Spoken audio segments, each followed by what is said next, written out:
सगळ्यांनी एक करा, नसता मग इथूनच सगळ्यांनी त्यांना आवाहन करा, आमच्या कोण चुकलेलं आमच्या पत्रात घ्या, आजपासून तयारीला लागा, कोणता प्रयोग करा.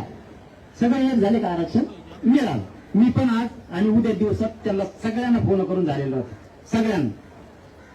सगळ्यांना फोन करणार, धनगरांसाठी या, त्याच्यानंतर आपण आपल्या पक्षात राहा. धनगर समाज सुद्धा तुमच्या मागे 100% राहील. पण आंदोलनापुरता तुम्ही जात म्हणून सगळे होतं. मी आता सांगतो, ऐकते नाही मला माहित नाही, मी एक तर कधीही कोणाला सांगत नाही. पहिल्यांदा मी या समाजासाठी सांगायला लागलो, कारण मला पण प्रतिष्ठा आहे. माझा शब्द नाही ऐकला, माझा सुद्धा प्रतिष्ठा आहे. मी बरं कुणाला तरी म्हणायचं हे कर आणि त्यांनी ते करायचं नाही, म्हणजे आमचा सुद्धा अपमान असतो. तरी म्हणजे मी क्लिअरच बोललो तुम्हाला, कारण मीडिया लाईव्ह हे सगळं, तरी पण मी बोलायला लागलो. हे शब्द मी खाजगीत बोलायला पाहिजे होते, कारण मी एखाद्याला फोन लावायचा आणि त्यांनी माझं ऐकायचं नाही, म्हणजे आमचा सुद्धा अपमान असतो. तुम्ही मला ये म्हणले लोकेशनला भेट द्यायला, मी नाही येणं म्हणजे तुमचा अपमान असतो. त्या कोरड्या बायाचा सुद्धा अपमान होतात. मी नाही येणं म्हणजे फोन आला म्हणलं मी येतो. तसं आता आम्ही पण फोन लावणार आहेत. अपमान झाला, तुमच्या नेत्याने आमचा अपमान केला तरी पण लावणार आहे. तुमच्यासाठी मी अपमान सहन करायला तयार नसताना कधीही सहन करत नाही. मी पण लावणार आहे की गोरगरीब धनगरांसाठी उतरा मैदानात, म्हणणार म्हणजे म्हणणार. आणि आपला शब्द तुम्हालाही चांगला माहिती आहे. आता तुम्ही माझं 2 वर्षापासून आंदोलन बघितलं. मी सगळ्यांना म्हणणार आहे की उतरा म्हणून, आणि त्यांनी सुद्धा उतरावे. त्यांनी मान सन्मान द्यावा, तुम्हीही त्यांना द्यावा. आणि एकदाची ही जरी आता तुम्ही कायमची मिटून टाका. पुन्हा एकदा सांगतो, तुम्ही काळजी घ्या. आणि धनगर बांधवांना इथं असलेल्या सगळ्यांना विनंती आहे, जरा गावाकडून यायला सुरू करा.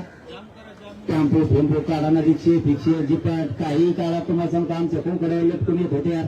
आमचं सांगितलं परत म्हणते ते यायचं काम सांगत यांना म्हणते आता आमचं कसं राखतं. कोणकडे झोकेन कोणकडे गाड्या पळा. तुम्ही ना खरंच माझा एवढाच सल्ला आहे का, फक्त धनगर बांधवाला मिळून तेव्हा अंधारात मुंबईच्या माघारी जायचं नाव घेऊ ना. तुम्ही 2 दिवस येतात की लगेच माघारी काय कोणत्या गाड्या देत नाहीत. नाही आधी ते अरे त्यांचे तुम्हाला आतलं सांगू, आतलं ते पुणे सगळ्या माहिती, त्यांचे लेकर आपले मोठे होणार आहे. फक्त त्यांना आपल्या आंदोलनात येता येत नाही. त्यांचे लेकर नाही मोठे होणार याचा बरं नाही मिळणार का त्यांना. त्यांना केंद्रीय कॉलेज नाही मिळणार का त्यांच्या लेकराला. काय लाडी ते दाटून करीत असते तेवढ्या पुरतं. जाऊ नको आपण म्हणत नाही, थांबा मला तेवढे म्हणता पाहिजे आली माहिती आपली ते तसं असतं गेलं पुढं. तुम्ही इतकं रोड नाही घेतो, गाड्या येतात सगळं. तुम्ही गाड्यात आणलं ना आधीच म्हणतो गाडी कोण होतं, गाड्यात नाही आले तरच म्हणतो गाड्या आली. गाड्या आणल्या ना तुम्हाला कोण आली ते काय करताय, आताच बोलून बसायचे ते सगळं होईल. पुन्हा एकदा सगळे इथं बसून चांगला विचार करा. पण आंदोलन मात्र शांततेला नसतं. आंदोलन मोडलं म्हणून समजायचं. तुम्ही जर धिंगाणा जाळपोळ केली का आंदोलन मोडलं. हा मला यायचे मी तर बोलून देऊ ते दिवसभर. हा मग खोट्या ठगितो मारायला मोठ मारायला बांध असतो. सगळं मिक्स करतो. पण धनगर बांधवांच्या नेत्याने जर रिस्पॉन्स दिला धनगर खाली बाबा तो मुळे आपल्याकडे घटना बदल नाही. फक्त धनगरातून मराठीत दरी पाडली होती दुसऱ्याने. तर आपल्यासारखी निभार आहे ती धनगराला निभार आहे. तुमची ताकद कळा ना धनगरा होतो. मला तुमची लय ताकद निभार आहे. तुम्ही लय निभार आहे. या राज्याच्या पाठीवर लय मोठे ताकदवर आहे तुम्ही. फक्त तुमची ताकद तुम्हाला कळा नाही, त्यामुळे तुम्हाला न्याय मिळाला.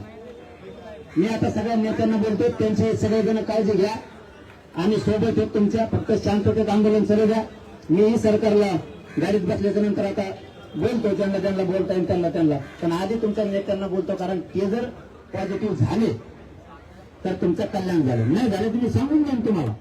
मी मग आम्हाला सांगत असतो कोणत्या नेता कानात बोलला. मी धनगरांनी असं फोनच नाही ठेवा. मी तुम्हाला सांगून देणार, येणे फोन उचलला, येणे हे बोलत नाही, हे मुद्दा मधून होतो मी बिझी आहे, मग पोट दुखत कोणी म्हणता मी पुढे बोलतो. मी तुम्हाला धनगरांना राज्यातला सगळं सांगून देणार कोणता नेता काय म्हणा. आणि जेवढे पॉझिटिव्ह झाले त्यांचे नाव सांगणार, हे नेता पॉझिटिव्ह आहे. पण असं त्यांची नाराजी, समाजांनी त्यांची नाराजी दूर करा, हे सुद्धा खरं सांगून देऊ. कधीही खोटं बोलणार नाही. एखादा तुमच्या 15 नेत्याला फोन लावला, 15 पैकी 3 जर म्हणले आमचे असे नाराजी नाहीत, आम्ही 2 मिनिटात तिथे जाऊ. ती नाराजी काढायची सुद्धा धनगर समाजाची जबाबदारी राहणार आहे त्या नेत्याची. असताना सुद्धा मोठ्या मनानं तेही सांगत असते आमचे नाराज येऊन मी सगळे फोन लावतो त्याला विषय बोलणं त्याला ब्लॉक तुमच्यासाठी बस का चला धन्यवाद सर्वांना जय श्रीराम जय मला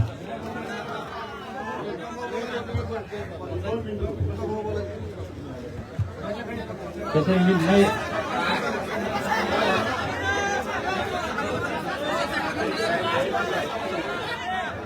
मी नाही बोललो की पंचायत होईल म्हणून माफ करा तुम्ही तुमच्या नंतर बोलतो खाली बसा हो खाली बसा खाली बसा ना हो खाली बसा बसा खाली हो बसा खाली बसा दादा दाबू नका एक मिनिट बसा खाली बसा नाही तर खाली वा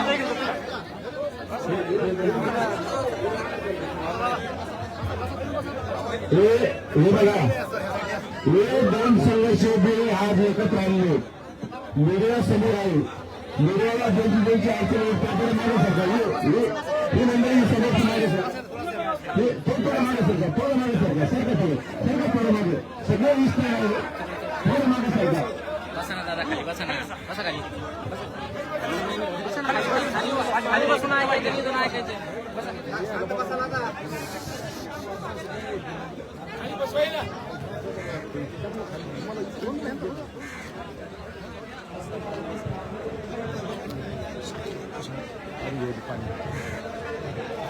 राम अय राम